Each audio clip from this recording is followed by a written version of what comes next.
My grandfather, as I said, was a coal miner, was in the deep mines. He dug coal. That's what he did until he was 72. And I asked him, I said, you're actually in the mine still digging coal at 72? He said, I was in the mine still digging coal until I was 72. I'll never forget at his funeral. It's the first person I ever saw who died after they were dead. And I went, and I remember kneeling down next to his casket and saying a prayer. And I looked up, and right in front of me, with the rosary intertwined in his hands, were these enormous hands. I'd seen my grandfather's hands before, but I never had them right in front of me, staring at me at eye level. I just kept looking at his hands. They were enormous. And I mean, I look at my itty-bitty hands here, you know, and they were 3 times as thick as these little spindly fingers that I have compared to him. And I looked at that and said, those hands clawed freedom for me. They clawed a world that I can now go and do great things in. And that's the way I look at this country. Is this country, people fought and suffered and struggled and sacrificed so we could leave this country better off for the next generation. And my concern is that we may be the generation that fails that test. The first time in the history of our country to fail that test. And one of the reasons is because we have not done what is necessary to limit the size of government and grow this economy. And I want to talk to you today about both, because to me they're intertwined. You can't just talk economic policy and not talk government policy, because government, as I will lay out to you, has a huge impact on the viability of our economic system. We're seeing this enormous growth of government. You're seeing government payrolls explode. You see the regulatory aspects, not just the things that President Obama has proposed, but the things that have been done. Crushing business and regulation. Crushing them in regulation. Making it more expensive to do business here, and therefore making it harder to get a return on investment. And when capital can and does flow across states, borders, and across national borders, they're going to go to where they can make the best return on money. And as a result of that, what we've seen is a migration, an out-migration of the jobs that I talked about earlier. Those jobs which, in my opinion, sustained middle-income America. You hear a lot of talk about the left, and even now some on the right, about the wealth disparity in America.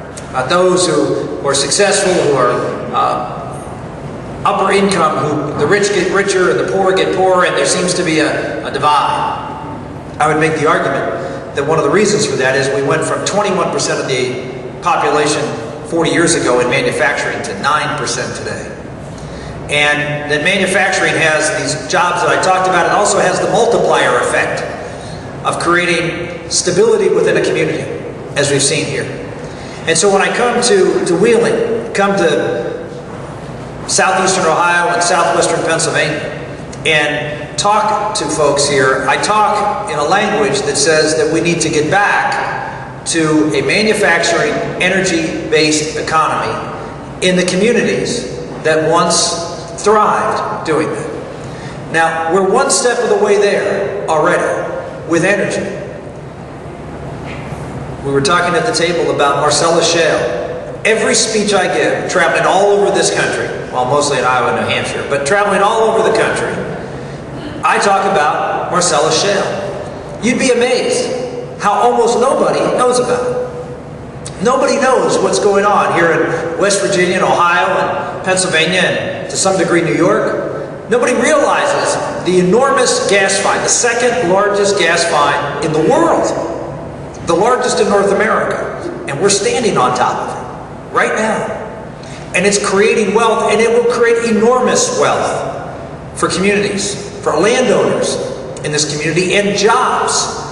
Pittsburgh, Pennsylvania is the center of the gas industry now here in America, or becoming the center of the gas industry in Pennsylvania, and in the country. It is transitioning that town, and is transitioning this community, and will transition all of this area over time as wealth begins to accumulate.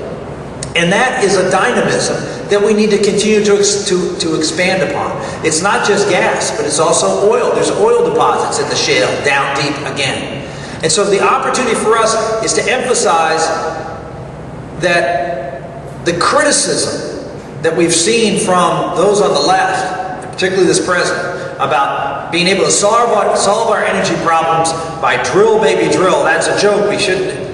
The bottom line is you're going to solve your energy problems and the price of energy one of two ways. Either increasing supply or decreasing demand. It's economics 101. And the president is fixated on decreasing demand. That's his only option. Well, it is an option that means that the quality of life for people in America will go down. Because if you look at it, it's very clear. Look at every country in the world and look at energy consumption and wealth. Look at standard of living and energy consumption. They are tied together in a straight, even correlation. The higher energy consumption you have, the better standard of living an economy has. And so when the president says, we're going to consume less energy and we're going to force you to do so, let me assure you the standard of living will suffer. That's not to say we should not be efficient. We have become efficient, and we should become more so. But that's not what he's talking about. He's talking about a very different paradigm for what America is going to look like. My vision is to grow the energy sector, to grow natural gas. In Pennsylvania this year, you know how many wells we're going to drill, just Marcellus shale wells? At least this is what I've been told by the industry. 3,000 wells. 3,000 wells in Pennsylvania. I'm sure you'll drill several hundred here in West Virginia. I mean, it is an enormous boom. Now, obviously, with everything, there's burdens and opportunities. But it is an enormous boom, and we need to exploit that. We need to do it offshore. We need to do it in North Dakota. We need to do it in Alaska. We need to do it in the Gulf for oil and gas. If we're concerned about the headwinds that we've seen that this economy, because of energy, because of oil prices, look at what's happened to natural gas prices. Natural gas prices were up over $10 just within the last decade. And now they're half that or less. And so we can see the demand, supplying more demand domestically, where we're not worried about where these sources of gas come from, which we were 10 years ago.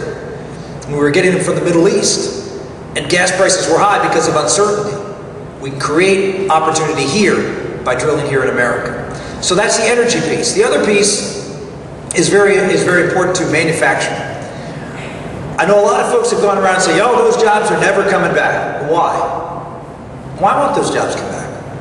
Is there any reason why they won't come back? Is it we can't be competitive? That we don't have the engineering, we don't have the innovation? What is it? Why won't the jobs come back? Well, they won't come back because, as I mentioned earlier, because the capital will go in the place that makes it most efficient and most profitable to manufacture. Well, can we do something about that? The answer is yes, we can. Have we chosen not to do something? The answer is yes, we've chosen not to do anything. So what I've suggested is a couple of step approach. Number one, we need to continue to encourage innovation. When they say the manufacturing jobs are not going to come back, what they're talking about is manufacturing that is lower tech, that is highly labor intensive, that we used to do 40, 50, 60 years ago. Well, obviously, those jobs are not going to come back because we can't compete if it's just if wages, labor rates are the big piece of the manufacturing pie, we're not going to compete. But of course, most manufacturers in America are not as labor intensive as they were 40, 50 years ago. That they have used innovation, they have used process innovations and mechanization to make us more competitive, fewer employees, but more productivity. That's the future of manufacturing, so we can compete on any product if we allow for innovation to continue. And one of the things we need to do is to encourage innovation, is to improve the patent process in this country, to extend the research and development tax credit, make it 20%, so we really create incentives for business to innovate and use that innovation here. How do we get businesses to invest here? Well, we can talk about the regulatory climate, the EPA and the OSHA and all of the other regulatory alphabet soup that's out there that makes it very difficult for businesses and manufacturers to produce here.